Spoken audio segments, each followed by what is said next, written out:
ఇది కూడా మేము అడ్డగోలుగా కూర్చోబెట్టి ఇది వైసీపీ ప్రభుత్వం మాటలు కాకపోతే వాళ్ళు చేసి ఉండాల్సింది. ఎంతో కొంత ప్రయత్నం కూడా చేయకుండా ఇలాంటి పరిస్థితుల్లో ఇంత సమర్థవంతంగా ఆ వయసులో ఆయన బుల్డోజర్లు ఎక్కి అసలు చేరలేని ప్రదేశాల్లో, వెళ్ళలేని ప్రదేశాల్లో కూడా ఆయన బుల్డోజర్ ఎక్కి, ఆయన పొక్లైనర్లు ఎక్కి, ట్రాక్టర్లు ఎక్కి గౌరవ ముఖ్యమంత్రి గారు అది అప్రిషియేట్ చేయాల్సింది పోయి నేను విమర్శించడం ఇది సరైన పద్ధతి కాదు, మార్చుకోవాలి వైసీపీ నాయకులు. అలాగే వైసీపీ నాయకులకు కూడా నా విన్నపం, నా విజ్ఞాపన, మీరు విమర్శించడానికంటే కూడా ఇది మనందరి ఉమ్మడి సమస్య, ఇది మనందరి మన రాష్ట్ర సమస్య ఇది. సో మీరు కూడా నడుము వంచి, మీరు కూడా బయటకు వచ్చి, మీరు కూడా సహాయక చర్యల్లో పాల్గొనాలని మనస్ఫూర్తిగా కోరుకుంటా ఉన్నాను. అలాగే గత 2-3 రోజులుగా నేను కనిపించట్లేదు అది అని మాట్లాడుతాను. ఒకటి చెప్తాను, ఇప్పుడు నేను వస్తే నాకు ఇబ్బంది ఏంటంటే ఈ సహాయక చర్యల్లో ఇబ్బంది పడిపోద్ది. ఒకసారి అందరిని మీద పడటం, దానివల్ల అధికార యంత్రాంగానికి కూడా ఒత్తిడి అవుద్ది. దానివల్ల నన్ను వాళ్ళు చెప్పడం వల్ల రాలేకపోయాను. అది నిన్న మీకు క్లియర్ కట్గా తెలియజేశాను. ఇంకా దీన్ని విమర్శించాలని ఎవరన్నా వైసీపీ నాయకులు అనుకుంటే భవిష్యత్తులో ఎప్పుడైనా సరే మీరు నాతో పాటు రావచ్చు, ఎక్కడికైనా సరే నాతో పాటు నా కాన్వాయ్లో తీసుకెళ్తాను మిమ్మల్ని, నాతో పాటు నడవండి. ఎలా ఉంటుందో మీకు అర్థం చేసుకున్నప్పుడు అప్పుడు మీరే సలహా ఇస్తారు.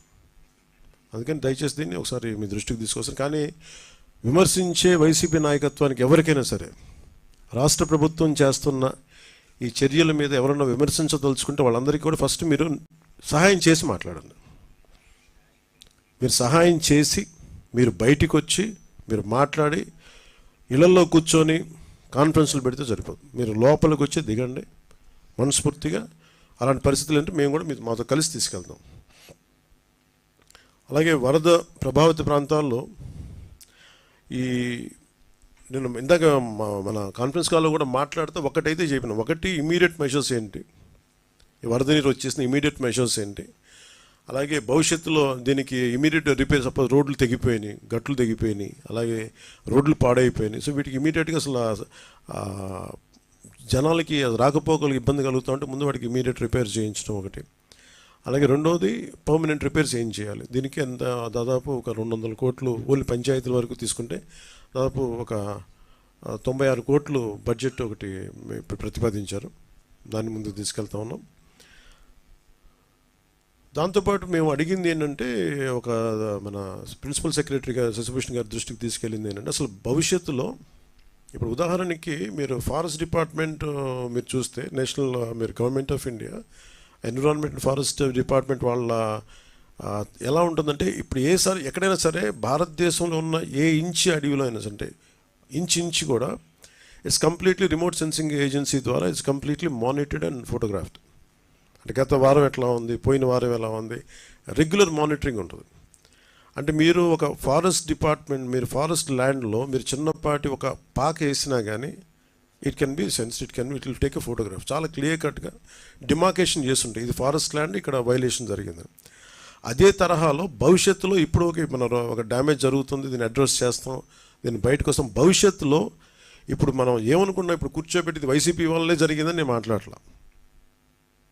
ఓకే, ఖచ్చితంగా వాళ్ళు గత ప్రభుత్వం వాళ్ళు ఉన్నప్పుడు 5 సంవత్సరాలు వాళ్ళు ఉన్నప్పుడు వాళ్ళు నిజంగా కొంత మనకి ముఖ్యంగా వాటర్ ఇరిగేషన్ ప్రాజెక్ట్స్ సంబంధించి కానీ ఏదైనా సరే వాళ్ళ నిర్వహణ లోపం చాలా, వాళ్ళు సరిగ్గా డబ్బులు కూడా ఇవ్వలేదు. దానికి వాళ్ళకి అవగాహన ఉందో లేదో తెలియదు కానీ డబ్బులు సరిగ్గా ఇవ్వాల, లాకులు రిపేర్లు చేయాలి, కనీసం వాళ్ళు కూర్చోబెట్టి చిన్న మెయింటెనెన్స్ ఆయిల్ కూడా ఇవ్వలేదు వాళ్ళు.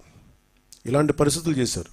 అలాగే మీరు అన్నమయ్య, మీరు వించా డ్యామ్ కూడా మొన్న కూడా నేను మన కడపకి వెళ్తే ఆ జిల్లాలో కూడా చూస్తే వాళ్ళు చాలా నిర్లక్ష్యంగా, లష్కర్ ఒక ఆయన వచ్చి చెప్తున్నాడు, మీరు ఇక్కడ వరద వచ్చేస్తుంది మీరు పట్టించుకోండి అంటే ఒకళ్ళు పట్టించుకోలేదు.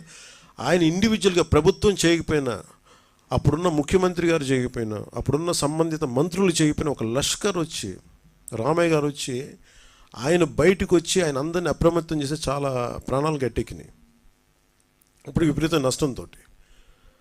సో ప్రతి పనికి అలాగే ఈరోజు మేము అందరం కోరుకుంటుంది కూడా మీరు గత ప్రభుత్వాలు దీన్ని అర్థం చేసుకొని మా సహకరించాలని మనస్ఫూర్తిగా కోరుకుంటూ, అలాగే వరద ప్రాంతాల్లో, ప్రభావిత ప్రాంతాల్లో నిత్యం పర్యటిస్తూ అన్నిత్యం అధికారులతో సమీక్షిస్తూ గౌరవ ముఖ్యమంత్రి చంద్రబాబు గారు తిరుగుతూ ఉన్నారు.